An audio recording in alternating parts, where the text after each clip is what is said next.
I see what the damage is. Fix him up. And get him out of that shitting box. Put him in the finest coffin you have. I don't care what it costs. I have money. I bent and kissed his torn cheek. No father should have to kiss his son for the last time, but if any father ever deserved such a fate, it was I.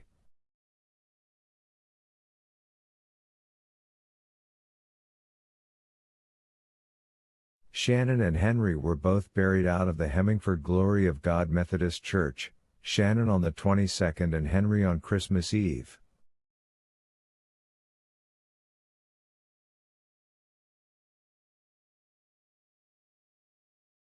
The church was full for Shannon, and the weeping was almost loud enough to raise the roof.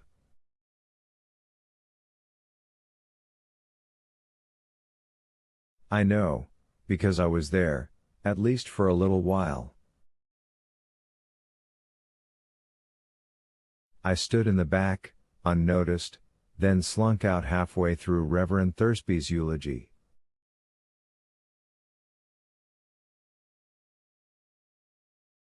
Reverend Thursby also presided at Henry's funeral, but I hardly need tell you that the attendance was much smaller.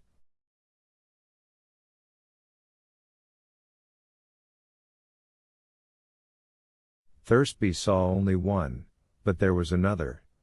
Arlette was there, too, sitting next to me, unseen and smiling. Whispering in my ear. "Do you like how things have turned out, Wilf?"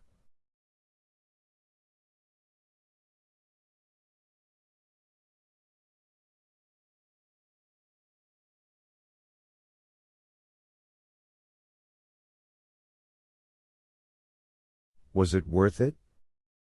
Adding in the funeral cost, the burial expenses, the mortuary expenses, and the cost of shipping the body home, the disposal of my son's earthly remains cost just over $300.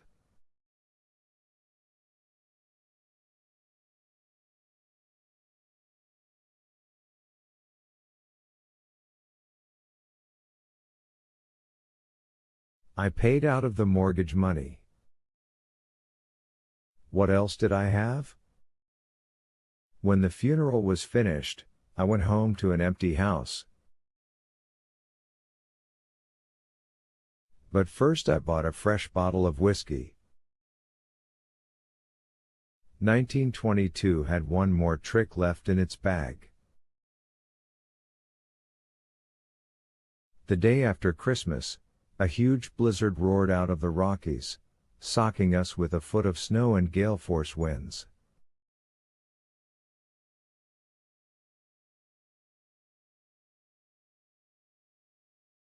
As dark came down, the snow turned first to sleet and then to driving rain.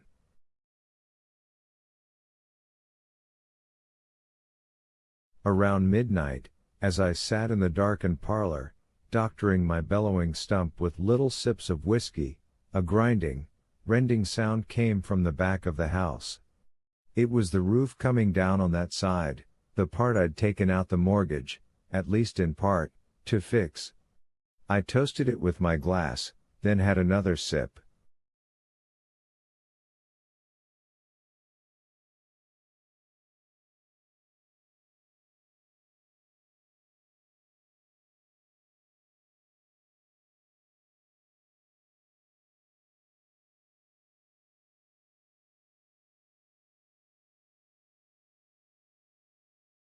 When the cold wind began to blow in around my shoulders, I took my coat from its hook in the mudroom, put it on, then sat back down and drank a little more whiskey.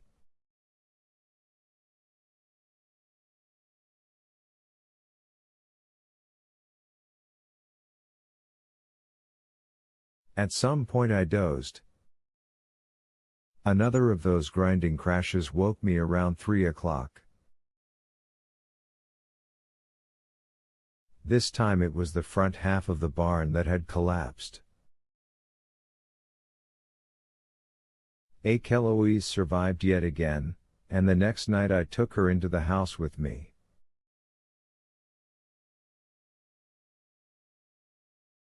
Why?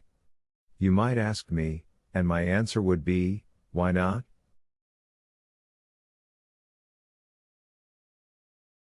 Just why the hell not?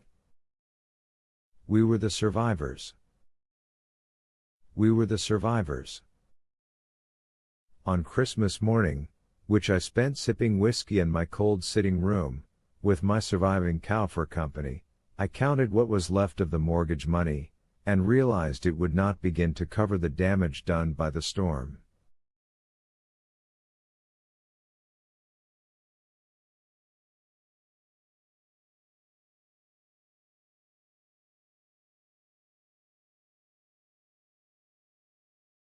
I didn't much care, because I had lost my taste for the farming life, but the thought of the Farrington Company putting up a hog butchery and polluting the stream still made me grind my teeth in rage.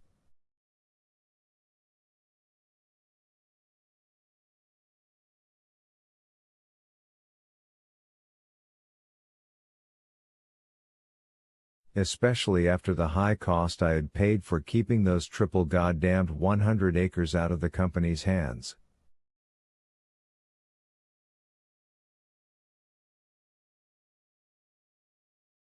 It suddenly struck home to me that, with Arlette officially dead instead of missing, those acres were mine.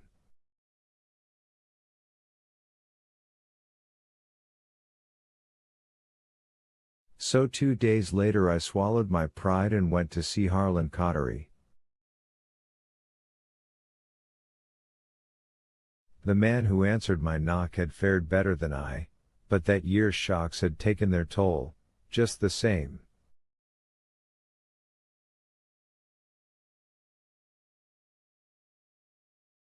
He had lost weight, he had lost hair, and his shirt was wrinkled, although not as wrinkled as his face, and the shirt, at least, would iron out.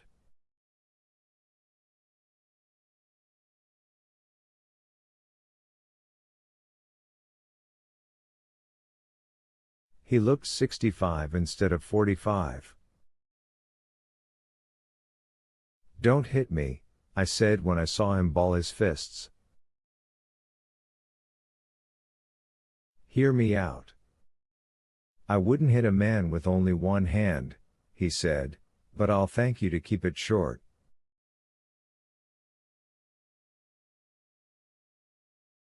"And we'll have to talk out here on the stoop, because you are never going to set foot inside my house again."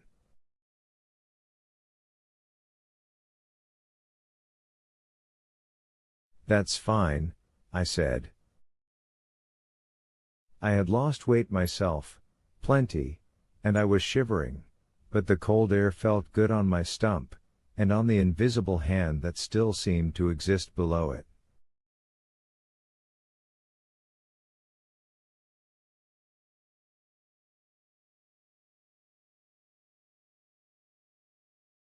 "I want to sell you 100 acres of good land, Harl." The 100 Arlette was so determined to sell to the Farrington Company.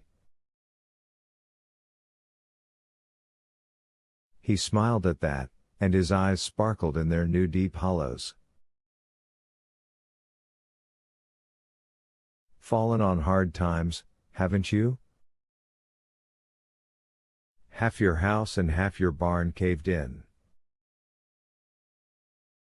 Hermie Gordon says you've got a cow living in there with you." Hermie Gordon was the rural route mailman, and a notorious gossip. I named a price so low that Harl's mouth fell open and his eyebrows shot up.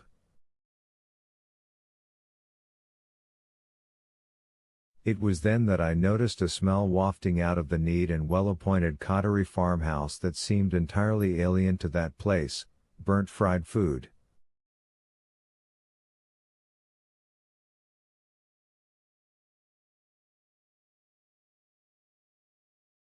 Sally Cottery was apparently not doing the cooking.